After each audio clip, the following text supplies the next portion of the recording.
கிராம மிஷனரி இயக்கம் வழங்கும் கிராமிய நேரம் என்ற இந்த நிகழ்ச்சிக்கு உங்களை அன்புடன் வரவேற்கிறோம். கிராம மிஷனரி இயக்கம் கடந்த 27 ஆண்டுகளாக சிறுவர் மற்றும் வாலிபர் மத்தியில் ஊழியம் செய்து வருகிறது. 800க்கும் மேற்பட்ட மிஷனரிகளோடு தமிழ்நாட்டில் உள்ள 38 மாவட்டங்கள் உட்பட ஆந்திரா, ஒடிசா, கர்நாடகா, சத்தீஸ்கர், ஜார்க்கண்ட் மற்றும் மத்திய பிரதேசம் ஆகிய மாநிலங்களிலும் நற்செய்தி பணியை செய்து வருகிறது. எமது இலக்கு 1,00,000 கிராமங்கள், 7,000 மிஷனரிகள், ஒவ்வொரு மாநிலத்திலும் 500 மிஷனரிகள். எமது தரிசனம் என் ஆட்டுக்குட்டிகளை மேய்ப்பாயாக என்ற வசனத்தின்படி கிராமங்களில் உள்ள சிறுவர் மற்றும் வாலிபர்களை கிறிஸ்துவுக்குள் வழிநடத்தி அவர்கள் மூலம் கிராமங்களை சுவிசேஷ மயமாக்குதல், சந்திக்கப்படும் சிறுவர் மற்றும் வாலிபர்களை நாளைய தலைவர்களாகவும் ஊழியர்களாகவும் உருவாக்குதல், ஒவ்வொரு கிறிஸ்தவரையும் ஆத்தும ஆதாயம் செய்கிறவராக மாற்றுதல். இப்பொழுதும் எமது நிகழ்ச்சிகளை ஜெபத்துடன் பார்த்து பயனடையுங்கள். செயல்படும் கிறிஸ்தவர்களாக தேவனுக்கு உங்களை அர்ப்பணிப்பது உறுதி. கர்த்தர் நல்லவர். எப்பொழுதுமே ஆண்டவருடைய அந்த தொடக்கம் பார்த்திங்கன்னா, அவர் ஊழியத்தை தொடங்கும் போது 12 பேரோடு தான் தொடங்குகிறார். இவ்வளோ பெரிய உலக ரட்சகர், உலகத்துக்கெல்லாம் ஒரு ரட்சிப்பை கொடுக்கணும், சுவிசேஷத்தை சொல்லணும். 12 பேர் தான் சூஸ் பண்ணார். அவர் 12 பேர் சூஸ் பண்ணும்போது 12 பேருக்கு பின்னாடி ஒவ்வொரு கண்டங்களை பார்க்கிறார், தேசங்களை பார்க்கிறார். அல்லேலூயா. அங்கே இருக்கிற நீங்கள் எல்லாரும், எனக்கு என்ன தோணுதுன்னா, நீங்கள் ஒவ்வொருத்தரும் எங்கள் ஊர் தமிழில் பேசணுன்னா உருப்பிட்டா போதும். நீங்கள் ஒவ்வொருத்தரும் உருப்பிட்டீங்கன்னா உங்கள் ஒரு சர்ச்சை வச்சு உலகத்தையே சந்திச்சிடலாம். கைத்தட்டி 100 சதுரமா. அல்லேலூயா. ஆமாம், பாஸ்டர் பார்த்தாலே பேசாமல் உங்கள் பாஸ்டர் என் கூட அனுப்பி வச்சுருங்களேன். பாஸ்டர் இவங்களுக்கெல்லாம் வேறு யாரையாவது அனுப்பிவிடுங்க பாஸ்டர். அவர் ரொம்ப நல்லவராக இருக்கிறார். நிறைய பேர்கிட்ட நான் கற்றுக்கொள்வதற்கு பாடங்கள் எங்கேயாவது இருக்கான்னு பார்ப்பேன். ரொம்ப கம்மியாக இருக்கிறாங்க. ஆனால் பாஸ்டர்கிட்ட நான் கற்றுக்கொள்கிறதுக்கு நிறைய செய்தி இருக்குதுன்னு நினைக்கிறேன். நான் திருச்சியில் ஒரு இடத்துல செய்தி கொடுத்தப்ப சர்ச்சு முடிஞ்சோடனே ஒரு ஐயா வந்தாங்க. அவங்க கவர்மெண்ட்டில் ரிட்டையர் ஆனவங்க. அவங்க சொன்னாங்க, நீ என்னடா பிரசங்கம் பண்ணுற? தலைப்பு சொன்னேன். ஒரு 10 நிமிஷம் தலைப்பின்படி பிரசங்கம் பண்ணேன். அதுக்கடுத்து ஊர் சுற்றுற பிரசங்கத்தில் வடக்க தெற்க கிழக்க மேற்க ஊர் சுற்றிட்டு கடைசி ஒரு சின்ன உன் சாட்சி கொஞ்சம் நல்லா இருக்குது சாட்சி சொல்லி முடிச்சுட்டேன்.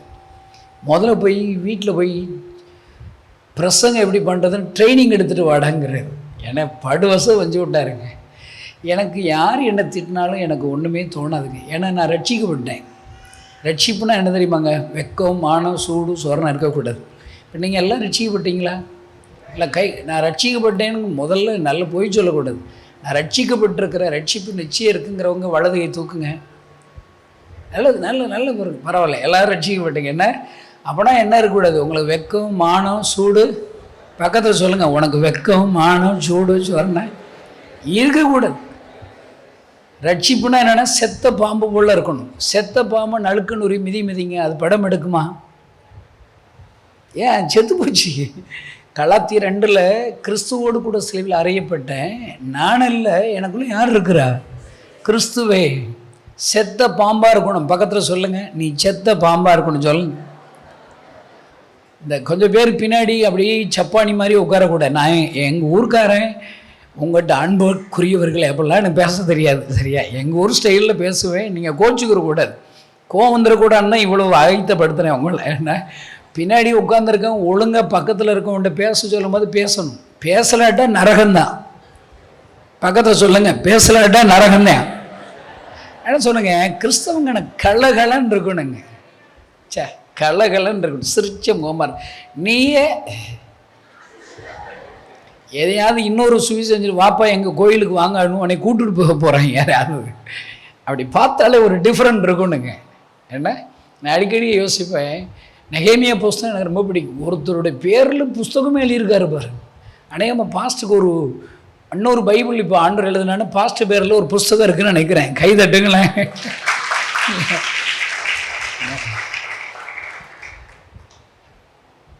பாருங்கள், நெகேமியா எனக்கு ரொம்ப பிடிக்கும். இந்த பைபிள் நான் வாசிக்க ஆரம்பித்தேன். நான் முழு நேர ஊழியத்துக்கு வந்து 1.5 வருஷம் கழிச்சு தாங்க இந்த முழு பைபிள் கிடச்சிது. பாருங்கள், பைபிளே இல்லைங்க எனக்கு. சும்மா நான் பாட்டுக்கு ஏசப்பாவை பற்றி ஒரு 2 வசனம் கிடையாது, 2 உண்மை தெரிஞ்சிருச்சு, ஊழியம் செய்ய ஆரம்பிச்சிட்டேன். உங்களுக்கு அது என்னன்னு சொல்லுவேன். அதனால தான் இன்றைக்கி மாதந்தோறும் ஒரு 1000லேருந்து ஒரு 5000 பைபிளாவது மற்றவங்களுக்கு வாங்கி கொடுக்குறேன். கை தட்டுங்களேன். ஹல்லேலூயா.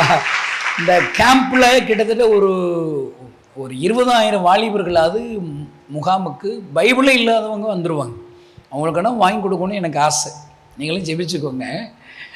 ஏன்னா இது முடிஞ்சு 25,000 கிராமங்களில் காஸ்பல் அறிவிக்கிறோம். 25,000. உடனே இது ப்ரேயர் கார்டில் நீங்கள் போகும்போது வாங்கி போனீங்கன்னா முன்னாடி வாலிபர் முகாமிற்குரிய ஜெபக்குறிப்பு இருக்கும், பின்னாடி 25,000 கிராமங்களுக்கு காஸ்பல் இருக்க ஒரு ஜெபக்குறிப்பு இருக்கும். நீங்கள் ஜெபம் பண்ணுங்க. இதை பார்த்த உடனே ஒருத்தர் ஃபோன் அடிக்கிறார். ஏய் என்னப்பா, தமிழ்நாட்டு கிராமங்களே 18,000 சொச்சம் தான் இருக்குது, நீ வாட்டு 25,000ங்கிற ப்ராடு பேயும் என்னை வைகிறாரு. நான் என்ன சொல்கிறேன், அது ரெவென்யூ வில்லேஜஸில் நீங்கள் கூகுளில் பார்க்குறதெல்லாம் இருக்குது. குக்கிராமங்கள் நிறைய இருக்குது. என்னை கேட்டால் தமிழ்நாட்டில் 30,000த்துக்கும் மேற்பட்ட கிராமங்கள் இருக்குதுங்க. இப்போ ஏன் அதை சொல்கிறேன்னா, இப்போ இது முடிஞ்சு காஸ்பல் அறிவிக்க போகிறோம். இது என்கிட்ட பிளான் பண்ணிடுவீங்களா அப்படின்னா பண்ணிடுவோம். நாங்கள் நீங்கள் எங்களுக்கு தங்குற இடமும் சோறு போட்டிங்கன்னா உங்கள் இடத்துக்கு வந்துடுவோம் பாஸ்டர். சோறும் தங்குற இடம் கொடுக்கணும். நாங்கள் ஒரு டீம் ஒரு 120 பேர் ஒரு டீம் வருவோம். ஒரு 5 நாள் இங்கே தங்குவோம். காலையில் 9 to 10 நல்ல ஜெபம் நடத்தி என் ஊழியக்காரர்களுக்கெல்லாம் ஆண்டோடைய வார்த்தை சொல்லி ஹோலி ஸ்பிரிட்டில் நிரப்ப வச்சு அந்த 120 பேர்களையும் செதறி டீமாக செதறி பக்கத்து கிராமங்களில் காஸ்பல் அறிவிப்போம். 5 நாளில் கட்டினா 1000 கிராமத்தில் காஸ்பல் அறிவிச்சிடலாம். அல்லேலூயா. நீங்களும் வரலாம். பக்கத்தை சொல்லு, நீங்களும் வரலாம். என்ன சும்மா கூட வந்தால் எங்கள் ஊழியக்காரங்க எப்படி பேசுகிறேன் ட்ரைனிங்காகவே ஆயிரும்.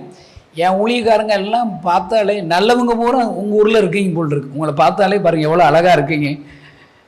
நல்லவங்க பூரா இங்கே இருக்கீங்க போல். என்கிட்ட வர்றவங்க பூரா முட்டா பயலாக தான் வர்றான். கஞ்சா வைக்கிறவன், சினிமாத்தில் காணாமல் போகிற மாதிரியே இருப்பான். நான் உங்கள் சர்ச்சுக்கு கூப்பிட்டு வரேன் பாருங்கள், இவனாடா அவன் ஊழியர், ஆமாம் அவன் தான் ஊழியர், அப்படி தான் இருப்பாங்க. என்னச்சி நீங்கள் எல்லாம் படித்தவங்க நல்ல அறிவாளிகள் எல்லாம் இங்கே உட்காந்து கிடக்கீங்க.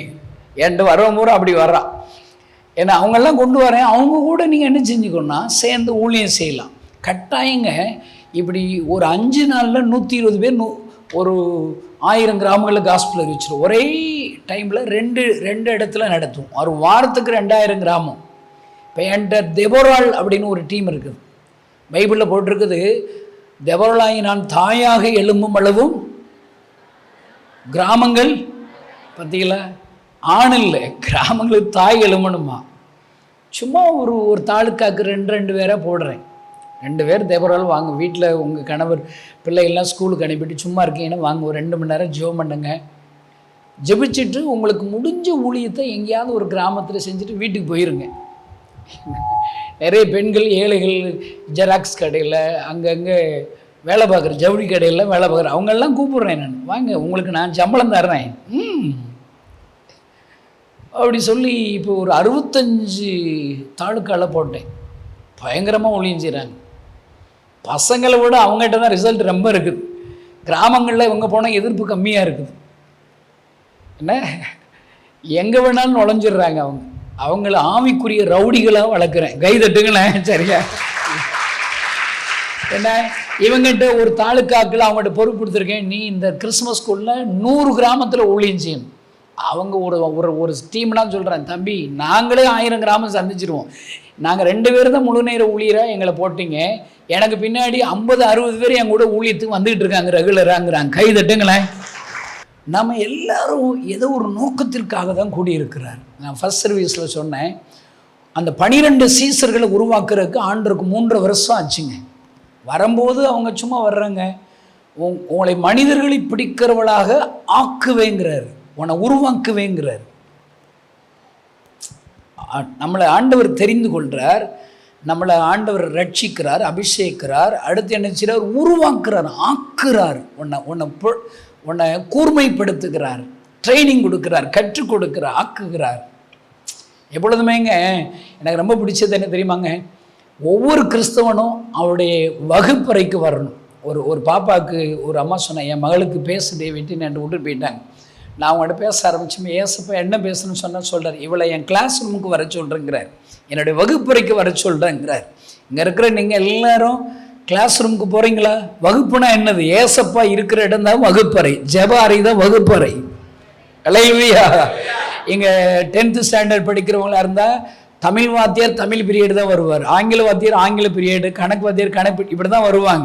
ஆனால் இந்த வாத்தியார் இருக்காரு பாருங்க, ஆனால் இந்த வாத்தியார் 24 hours அவைலபிளாக இருப்பாருங்க. கை தட்டுங்களேன். 24 மணி நேரம் அவைலபிளாக இருப்பார். என்ன வேணாலும் கேட்கலாம். அவர் கிளாஸ் ரூமில் வெயிட் பண்ணுவார். நீங்கள் போனால் தான் போகணும். நீங்கள் கிளாஸை கட்டடிக்கிறீங்களோ பக்கத்தில் கேளுங்க, உன் ஜெப நேரம் என்ன கேளுங்களேன். ஜெபிக்கிறீங்களா முதல்ல? என்னத்தை எங்கள் ஊர் பைபிளில், இந்த பைபிள்லங்க, ஐயோ ஆச்சரியமாக இருக்குதுங்க, ஏசு கிறிஸ்து 1 மணி நேரமாவது ஜெபிக்கணும்னு போட்டிருக்குதுங்க. உங்கள் ஊர் பைபிளில் எவ்வளோ மணி நேரம்? ஓ, உங்கள் பைபிள்லேயே 1 மணி நேரம் தானா? என் பைபிளில் 1 மணி நேரம் ஜெபிக்கணும்னு போட்டிருக்கு. எனக்கு தெரியும் அப்படிங்கிறவன கைது கல்லையே சொல்லுங்கள், சத்தமாக சொல்லுங்கள். எல்லோரும் தெரியுது என்ன? அப்போ உங்களுக்கு நீங்கள் என்ன ஜெபிக்காமல் இருப்பீங்களா? இன்னொன்று ஒரு கேள்வி கேட்கணும்னு ஆசைப்படுறேன். நீங்கள் ஜெபம் பண்ணால் ஏசப்பா பதில் கொடுப்பாருன்னு உங்களுக்கு தெரியுமா? எல்லாம் எங்கள் உங்கள் கை தூக்கம், உங்கள் மூஞ்சியெல்லாம் ஏசப்பா பார்த்துக்கிட்டோம். கை தூக்கம் மேலே இருக்கவங்களாம் சும்மா சப்பானி மாதிரி உட்காரக்கூடாது, தூங்க. எல்லோரும் தெரியுது. அப்போ உங்களுக்கு ஜெபம் பண்ணால் பதில் கொடுப்பாருன்னு தெரியுது. உங்கள் பைபிளில் 1 மணி நேரமாவது ஜெபிக்கணும்னு அவ்வளோ பெரிய ஆண்டர் உங்கள்கிட்ட கேட்குறாரு, எதிர்பார்க்கிறாரு. நீங்கள்லாம் ஜெபிக்காமல் இருப்பீங்களா? நீங்கள்லாம் சும்மா காய்ச்சிங் கிறிஸ்தவங்களா? சொல்லுங்கள், சும்மா காய்ச்சிங் கிறிஸ்தவங்களா? பக்கத்தில் சொல்லுங்கள், நீனா சும்மா காய்ச்சிக்குமா? சொல்லுங்கள். சொல்லலாட்டான் நரகம் தான், சொல்லுங்க. வாய் பேசணுங்க. 27 வருஷமா பேசுகிறேங்க. எங்கள் அப்பா பேர் கருப்பையா, எங்கள் அம்மா பேர் சரஸ்வதி. எனக்கு தெரிஞ்சதை நான் பாட்டுக்கு பேசுவேங்க. பேசி பேசி என்கிட்ட 1000 முழு நேர மிஸ்ஸைகள் இருக்கான், 200 பேர் ட்ரைனிங்கில் இருக்கான். கை தட்டுங்களேன் பாருங்க. இன்னும் நான் சாகவேல் அமுல் பேபி மாதிரி இருக்கிறேங்க. ஒரு வியாதி எனக்கு கிடையாதுங்க. சாகிறதுக்குள்ள 7000 மிஸ்ஸைகளை எழுப்பி 1,00,000 கிராமங்களை ஏசப்பாவுக்கு சொந்தமாக மாற்றிட்டு தான் நான் ஜாவங்க.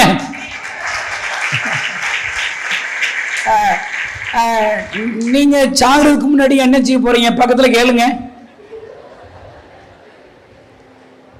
எனக்கு ஒரு வீடு கட்டிட்டேன் பிரதர், என் பிள்ளைக்கு ஒரு வீடு பிரதர், மூத்த பிள்ளைக்கு இளைய பிள்ளைக்கு வீடு பிரதர், நகை சேர்த்துக்கிட்டு இருக்கேன் பிரதர். இல்லையா? நான் சொல்ற பூமிக்குரிய ஆசீர்வாதங்கள் இருக்கட்டும், இம்மையிலும் மறுமையிலும். இங்கேயும் சொத்து சேருங்க. ஆனால் நல்ல அறிவாளிகள் என்ன தெரியுமா செய்வாங்க? ஆண்டவருக்காக செயல்பட்டா போதும். நான் அடிக்கடி சொல்லுவேன், கிறிஸ்தவங்களுக்கு அறிவு ஜாஸ்தி, ஆனால் புத்தி கிடையாதுங்க. பக்கத்தில் சொல்லுங்க, உனக்கு அறிவு ஜாஸ்தியா?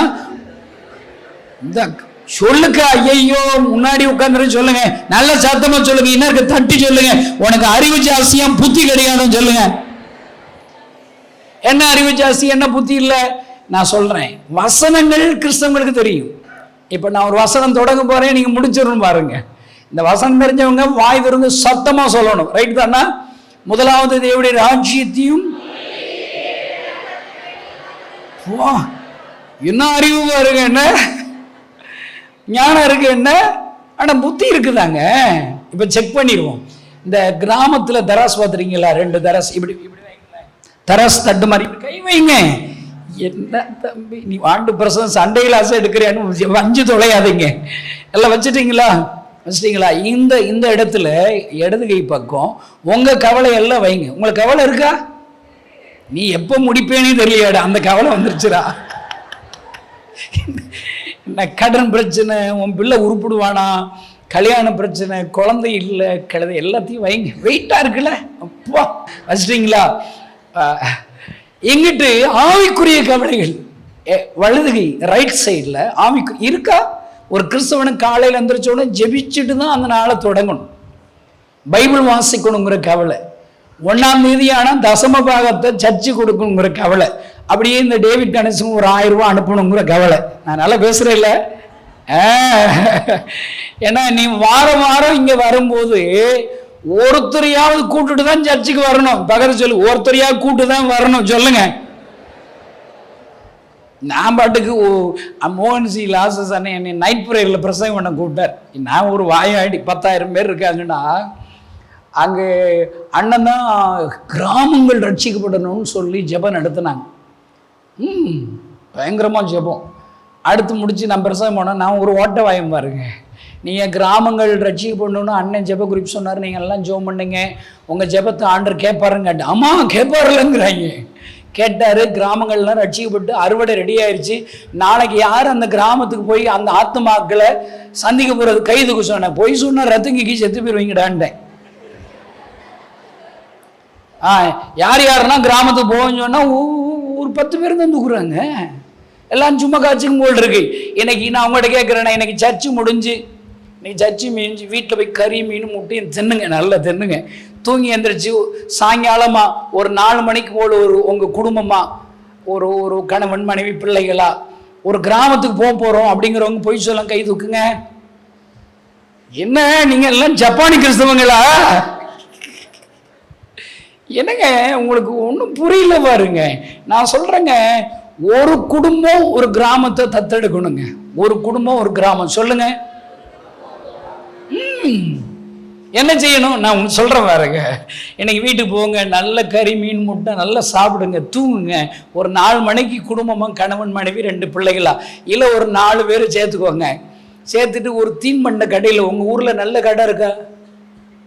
நல்ல கடை இருக்கா? பேக்கரி கடை இருக்கா? அங்கே போய் சேவு மிச்சரு லட்டு பூந்தி என்ன அந்த என்ன எல்லாம் வாங்க. எல்லாம் அல்வா திருநெல்வேலி அல்வா எல்லாம் இருக்குல்ல, எல்லாம் வாங்க. உங்கள்கிட்ட 2 வீலர் இருந்துச்சுன்னா 2 வீலரில் போங்க. பக்கத்தில் சொல்லுங்கள், 2 வீலர் இருந்துச்சுன்னா 2 வீலரில் போவேன் சொல்லுங்க. நரகத்துக்கு போயிடுவீங்க. இது எதுக்கு பக்கத்தில் பேச சொல்கிறேன்னு தெரியுதா? பக்கத்தில் உள்ளவங்ககிட்டே நீ பேசுறதுக்கு பயந்தேன்னா எப்படி நீ கிராமத்தில் போய் பேசுவ? எப்படி உங்க கூட வேலை பார்க்குறவன்ட்டு ஏசுனாரை பற்றி சொல்லுவீங்க? எப்படி உங்கள் சர்ச்சு வளரும்? போன சர்வீஸில் ஏசப்பா சொன்ன சொல்லிங்க, உங்கள் சர்ச்சில் 1,00,000 பேர் உட்கார அளவுக்கு பெரிய சர்ச்சு கட்ட போகிறோம். நம்ம கை தட்டுங்களா? அல்லேலூயா. ஒரு சர்வீஸ் தான் 1,00,000. 10 ஏக்கர் பாஸ்டர் இடம் வாங்க போறார். 1 ஏக்கர்ல பெரிய பில்டிங்கா ஸ்டேடியமா சர்ச்சு கட்டிட வேண்டிதான் இல்ல. அந்த மீதி 9 ஏக்கர் கார் பார்க்கிங். கை தட்டுங்களா? இது என்ன செய்ய போறாரு? இதெல்லாம் பைபிள் காலேஜா மாத்திர வேண்டிதான். ஆமென். அல்லேலூயா. நான் சொல்றேன், சும்மா காசா பணமா? அங்க விசுவாசிக்கணும். பக்கத்துல சொல்லுங்க, காசா பணமா? விசுவாசி தொலை சொல்லுங்க. எல்லாட்டும் என்ன செய்யணும்? ஒரு ஜெபத்தை போட்டுற வேண்டிதான். எல்லாம் கை எடுத்துங்க, எல்லாம் கை எடுத்துங்க. ஏசப்பா, எங்க சர்ச்சுக்கு 10 ஏக்கர் இடம் தாங்க. 1,00,000 பேர் ஒரு சர்வீஸ்க்கு வரணும். ஒரு நாளைக்கு 10 சர்வீஸ் நடக்கணும். எங்களை பயன்படுத்துங்க, என்ன பயன்படுத்துங்க. ஆமென். நாங்க ஜெபங்கிறதுங்க. இன்னொரு வசனம் சொல்றேன். என்ன இப்ப இந்த தராசு கதை முடியல, அதுல அது உள்குத்து. இப்ப அது பிரிவுகளில் போய்கிட்டு இருக்கு. அதை ஞாபகம் வச்சுக்குவாங்க. இன்னொரு வசனம் சொல்றேன், என் பைபிள்ல இருக்கு, உங்களுக்கு தெரியுமான்னு தெரியல. என் நாமத்தினாலே நீங்கள், ஐயோ என்ன அறிவாளிகளா இருக்கீங்க நீங்க, டாண்டான்னு சொல்றீங்க. அதோட அர்த்தம் என்ன? என்ன கேட்டாலும் தருவாராம். எதையாவது கேட்டு தொலைங்கிறாரு. நீங்க என்ன கேட்க போறீங்க? வீடுதான் பிரதர், என் பிள்ளை கடல் பிரச்சனை, இதையும் கேளுங்க. சும்மா நீங்க என்ன தெரியும், பெருசா கேட்கணுங்க. பக்கத்துல சொல்லுங்க, பெருசா கேட்கணும் சொல்லுங்க. இப்ப இன்னொரு வசனம் உங்களுக்கு சொல்றேன், உங்களுக்கு புரியுமான்னு தெரியல. இது கொஞ்சம் கஷ்டமான வசனம், உங்களுக்கு தெரியுமான்னு தெரியலையே. ஏன்னா, கர்த்தரை என் வலது பாரசத்தில் வைத்திருக்கிறபடியால். பாஸ்டர், இவங்க எல்லாம் இனிமே விசுவாசியே கிடையாது பாஸ்டர், இவங்க எல்லாம் ஊழியத்துக்கு அனுப்பிட வேண்டிதான். அல்லேலூயா. ஆமா. இப்ப பாருங்களேன், 3 வசனம் சொல்லியிருக்கேன். அறிவு இருக்கு, ஆனா புத்தி இருக்கான்னு செக் பண்ண போறோம். பக்கத்து சொல்ல, உனக்கு 3 வசனம் தெரியுது, புத்தி இருக்கான்னு தெரியலையான்னு செக் பண்ண போறோம். அல்லேலூயா. இப்ப எல்லா கிறிஸ்தவங்களும் என்ன தெரியுமா, எங்க ஊர்க்காரங்கள்னா, எங்க ஊர் கிறிஸ்தவங்கள்னா எப்படி தெரியுமா, எப்படி இருக்காங்கன்னா, அறிவு இருக்கு புத்தி கிடையாது. ஆனா நீங்க என்ன நல்லவங்களை போல தெரியுது பாருங்க, உங்களை பார்த்தாலே. 105 டிகிரி காய்ச்சல் அடிக்குது. உன் பேர் என்னப்பா? அன்பு வாழ்க, அன்பு வாழ்க. அன்பு அண்ணனுக்கு 105 டிகிரி காய்ச்சல். பாருங்க, காய்ச்சக்கார போலதான் இருக்காரு பார்த்தா. திடீர்னு வர்றார், கை காலெல்லாம் நடுங்குது. டாக்டர் டேவிட் கணேசன் எனக்கு கொஞ்சம் ஊசி போடுங்கன்னு சொல்றாரு. ஐயோ பாவம், கை காலெல்லாம் நடுங்குது, 105 டிகிரி காய்ச்சல் அடிக்குது. எப்பா, நான் டாக்டருக்கு படிச்சிருக்கிறது உண்மைதான். அந்த பார்த்தியா போர்டில் தொங்க போட்டிருக்கேன், டாக்டர் டேவிட் கணேசன் MBBS. ஆனால் எனக்கு ஊசியை குத்த தெரியாதுப்பா, வலிக்குள்ள ரத்தம் வரும்ல, பயமா இருக்கப்பா. இப்படி சொன்னா அவர் என்ன சொல்லுவார்? இவர் பார்த்தா திட்டுறவர் போல தான் திட்டுறாரு. அறிவு கட்டவனே, என்ன தர 5 வருஷம் டாக்டர் படிச்சு ஊசி குத்த தெரியாம டாக்டராடா, முட்டா பிள்ளை, மூஞ்சி முகரையும் அப்படி சொல்லுவார் இல்லைங்க. நான் நல்லா பேசுறேன், கரெக்டா நியாயமா பேசுறேன். ஐயா ஐயா நீங்க எனக்கு ஆறுதலா இருங்க ஐயா. பிரதர் என்னை திட்டாதீங்க பிரதர், நான் டாக்டர் படிச்சுன்னா உண்மைதான், என்னை நம்புங்க. ஊசி என்பது கூர்மையாக இருக்கும். ஊசிக்குள்ளாக ஒரு மருந்தை வைத்து உடைய வியாதி செலுத்தினால் அந்த மருந்தானது வியாதி சரீரத்தில் சென்று அந்த வியாதியை சுகமாக்கும். இதெல்லாம் மனப்பாடம் பண்ணிட்டேன். கை தட்டுங்களேன். அந்த காலத்துல 10th ஸ்டாண்டர்ட் சூத்திரம் படிச்சிருக்கிறேங்க. உங்களுக்கு தெரியுமான்னு தெரியல. நான் சொல்றேன் பாருங்க. A+B² = A². என்ன இன்னமே அறிவாளியா இருந்தா நான் என்னங்க செய்யறது? அப்ப புத்தி மட்டும்தான் இல்லையா உங்களுக்கு? இதெல்லாம் எப்படி தெரியுமா படிச்சிருக்கேன்? A+B² முட்டி படிச்சேங்க. இப்ப சூத்திரம் தெரிஞ்சு என்னங்க பிரயோஜனம்? கணக்கு போட வேண்டாமா? நான் சொல்றேங்க, இங்க இருக்கிற நீங்க வசனம் படிச்சா போதாது, இயேசுவை தெரிஞ்சா போதாது, இயேசுவை பயன்படுத்த தெரிய வேண்டாமா? உங்க வீட்டுக்கு நான் வர்றேங்க, கூட்டு போவீங்களா? எங்க போங்க. சரி, உங்க வீட்டில் உங்களால பயன்படுத்த தெரியாத ஒரு பொருள் இருக்குதாங்க? பிரதா, எங்க வீட்டில் டிவி இருக்கு பிரதா, ஆனால் எனக்கு பயன்படுத்தவே தெரியாது. என்கிட்ட செல் இருக்குது, ஆனால் செல்லை யூஸே பண்ண தெரியாது. சோத்து சட்டியில் சோறாக்க தெரியும், குழம்பு சட்டியில் குழம்பு வைக்க தெரியும், வடை சட்டியில் என்ன செய்யணுமோ தெரியும், தோசை சட்டியில் இட்லி வைப்பீங்களா? அறிவு இருக்கா இல்லையா உங்களுக்கு? பக்கத்தில் சொல்லுங்க, உனக்கு அறிவு இருக்கா இல்லையா கேளுங்க. இட்லி சட்டியில் தோசை சுட முடியுமா? எம்புட்டு அறிவு இருக்குங்க உங்களுக்கு. எனக்கு எது பயன்படுத்தணும் அறிவு இருக்குல்ல. ஆனால் உங்களுக்கு என்ன தெரியுமாங்க இன்னைக்கு பிரச்சனை? ஏன் தெரியுமாங்க? இந்தியாவில் 21 நூற்றாண்டில் எழுப்புதலே வரல. உங்கள் ஊரில் எழுப்புல வந்துருச்சு என்ன? நான் சொல்கிறேன், இங்கே எத்தனை பேர் எந்திரிச்சு நின்னாங்க இன்னைக்கு புதுசாக வந்தவங்க? ஆனால் இந்த வாரத்தில் உங்கள் ஹாஸ்பிட்டலில் குழந்தை பிறந்தவங்க எண்ணிக்கையை போய் கேளுங்க. 100 குழந்தை பிறந்திருக்கும் 7 நாளில். இங்கே 5 பேர் 10 பேர் தான் வர வச்சுக்கிட்டு இருக்கோம். பக்கத்தில் கேளுங்க, உனக்குன்னா அறிவு இருக்கா இல்லைன்னு கேளுங்க. எனக்கு கேட்க மாட்டீங்க. ஐயோ பேசுங்க. அவங்களுக்கு வெக்கமான சூடு சோரணை இல்லை, ஒன்றும் சொல்ல மாட்டாங்க, சிரிப்பாங்க. இப்போ கேளுங்க, உனக்கு அறிவு இருக்கா இல்லையா கேளுங்க. பார்த்தீங்களா சிரிக்கிறாங்களா? பார்த்தீங்களா? என்ன சொல்றேங்க, யோசிக்கணுங்க. உங்களுக்கு இயேசுவை பயன்படுத்த தெரியலங்க, வார்த்தைகளை பயன்படுத்த தெரியலங்க, வார்த்தைகளை பயன்படுத்த தெரியல. இப்போ வாங்க, தராசுக்கு வாங்க, பிரசங்கமே அவ்வளோதான். எல்லாம் வாங்க. எங்கிட்ட எந்த கவலையை வச்சிருக்கோம்? லெஃப்ட் சைடில் உங்க கவலை. இன்னைக்கு கறி வாங்குமா, சிக்கன் வாங்குவோமா, இல்லை ஹோட்டலில் பிரியாணி போட்டோன்னு வாங்கிடுவோமா? கவலை, எத்தனை கவலை தான் இருக்கிறது. சரியா? நான் ஒரு பவானின் ஊரில் 3 நாள் கிரவுண்டில் பெரிய கூட்டம், கன்வென்ஷன் போய் கூப்பிட்டாங்க. முதல் நாள் பேசிகிட்டு இருக்கும்போது நான் ஓட்ட வயன்னு சொல்லிட்டேன். இலை, எவனாவது பிரசங்கத்தை ஒழுங்காக கவனிக்கணும். எனத்தையா உன் சிந்தனையில் வேற பக்கம் இருக்காம, ஐயோ 2 வீலரில் அந்த பொரோட்டாவும் சிக்கன் ஜால்னாவும் ஆம்லேட்டும் வாங்கி வச்சுட்டேன்னு நாய் கவிரிச்சுன்னா நைட்டுக்கு என்னத்தை சாப்பிட போகிறோம், பட்னி அதான இருக்கு. இவர் வேற பிரசங்கத்தை இழுத்துக்கிட்டே இருக்காரு. அதை போய் யோசிச்சுக்கிட்டே இருக்காரா? அறிவு கெட்டவனேன்னு சொல்லி போட்டாங்க. எனக்கே ஒரு வார்த்தை வந்துச்சுங்கன்னு சொல்லிட்டேங்க. அன்னைக்கு மறுநாள் பாஸ்டர் கூட 2 குடும்பம் ஒருமனப்பட்டு சண்டைக்கு போயிட்டாங்க. அது என்ன, டேவிட் கணேசனை எதுக்கு இந்த சர்ச்சை பெருசாக பண்ண கூப்பிடுற? அவன் முட்டைங்கிறான், ஆம்லேட்டுங்கிறான், அது என்ன சிக்கன் ஜால்னா புரோட்டாங்கிறான், நாய்ங்கிறான். என்ன நினைச்சிருக்கேன் மாஸ்டர்? பாஸ்டர் பாவம், இன்னைக்கு பாஸ்டருக்கு என்ன வசூலுக்கு போகுதுன்னு தெரியல. இன்னைக்கு எனக்கு நான் ஓடி போயிடுவேன். இவரும் போறாரா நார்த்துக்கு. நல்ல வேலை தப்பிச்சிங்க பாஸ்டர். சரியா? அடுத்த வாரத்துக்குள்ள இவங்க மறந்துடுவாங்க பிரசங்கத்தை. நம்ம மறக்கிறவங்க தானே. அல்லேலூயா. இவங்க மறக்காம உருப்பிட்டாங்கன்னா தான் இன்னைக்கு ஆளை கொண்டு வந்திருப்பீங்களே நீங்க, ஒரு ஆளை சர்ச்சுக்கு. அல்லேலூயா.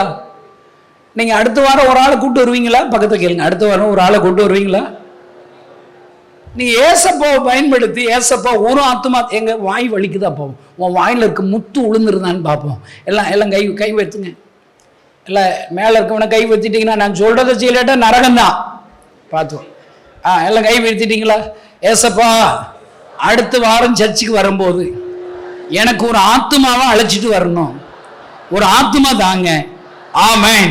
கை தட்டுங்க, கை தட்டுங்க.